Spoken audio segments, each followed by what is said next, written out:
You are all on a path of domination. You've got your path to dominate. And there should be no reason why anyone can contact you at a whim and inject negativity into your life, right? When was the last time that you opened up your email and said, surprise, you have $1 million waiting for you, come cash it? You don't. People deliver bad news via email, via text, via phone call, Facebook message. Yet we're somehow drawn to this level of gossip, of digesting, ingesting gossip, and so we keep going back to the internet and to the Facebooks and the Twitters and the Instagrams. Listen, I make tons of money from it. I reply to your questions. I add to the content of the internet, of the Facebooks. However, you have to do it in a way where it doesn't detract from your life. So, why you are here. So obviously you're here to get knowledge and information, increase your skill sets, right? You're here to become a better entrepreneur, to deliver better service to your clients and a better outcome for them. The outcome is so important. But in addition to those skill sets, you want financial freedom and happiness, don't we all? Right? Financial freedom and happiness. And so no better place than to be amongst other fitness entrepreneurs, because otherwise we're islands. Most of the people that you know have a job and can't relate to what you do and the life that you live.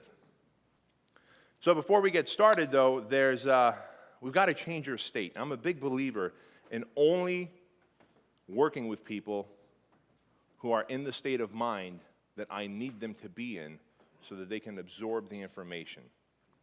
See, because I used to be that guy who was skeptical, who operated out of a place of doubt and indifference. Yet I would read the self-help books and hire business coaches, but then self-sabotage or not take action, and then go, their shit didn't work. What I wish those books, the first chapter, would have done is set my mindset in a way where I'm more receptive. Think about this. If you get a prospect in front of you at your Fit Body Bootcamp location, and they're kind of leaning back and they've got their arms crossed and they've got this whole body language, do you think right then and there is a time to ask them for money? Probably not, right? What does that say about their state? They're closed, exactly. They're closed. They are not in a position to work with you. They have no trust. They don't feel that you're the expert, the authority, and they feel that there's some level of skepticism, or at least they have some level of skepticism that you've got to overcome. On the other hand, if they're leaning forward, right? Maybe you've done something right finally. You've built rapport, trust. They see you as a person of authority and expert, and they're ready to part ways with their money in exchange for 10x the value that you'll deliver. So you somehow influence their state. And so let's talk about that for a second. You're here, but we have to change your state first. And I'm not saying anyone's in a bad state of mind. Look, most of you are in an awesome, kick-ass, world domination state of mind, but we could all use a little tune-up. And if this doesn't apply to you, just pretend I'm doing it for myself, because I really am, because I always like to fine-tune myself, right? So you're here, obviously, we want to be in a state of hope, inspiration, motivation, success. That's the state that we want to operate out of, right? See, a lot of people will operate out of fear, doubt, indifference, and limiting beliefs. Now, the fear might be the fear of poverty, the fear of I can't do it, but the Matt Wilbur can. Where's Matt Wilbur? There you are. Love this guy to pieces. Love this guy to pieces. If I had a little brother, he'd probably be my little brother. And on Facebook, on our Facebook group, when I see or hear, and he'll put up a pump-up thing, and hey guys, this is what I'm doing, and I believe that all of you can do it, and I'll see from a person or two, yeah, of course, I had no doubt you'd do it. For some, does Matt have a third leg, magical wings? Is he a unicorn? No, he's just like you. He's just like you.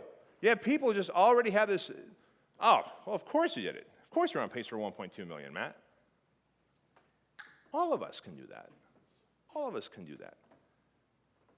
And the best thing you can do is offer them buy him food, a drink, sit with them to see that he's normal, he's regular, just like us, but he's got an irregular sense of urgency in his life. Do you understand that? The man is so focused on his path of domination that nothing could tear him away from it. It's beyond obsessed.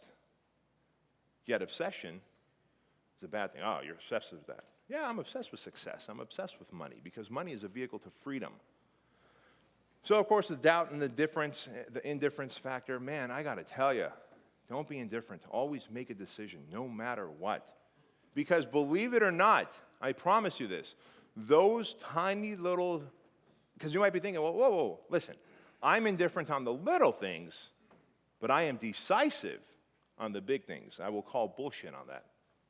Because it's the little things that lead to the big things. Be the first to make a decision.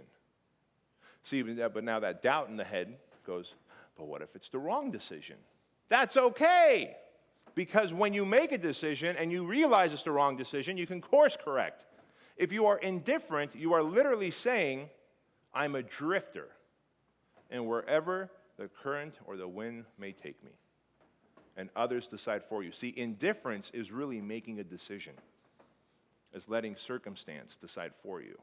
I'm not going to let that happen.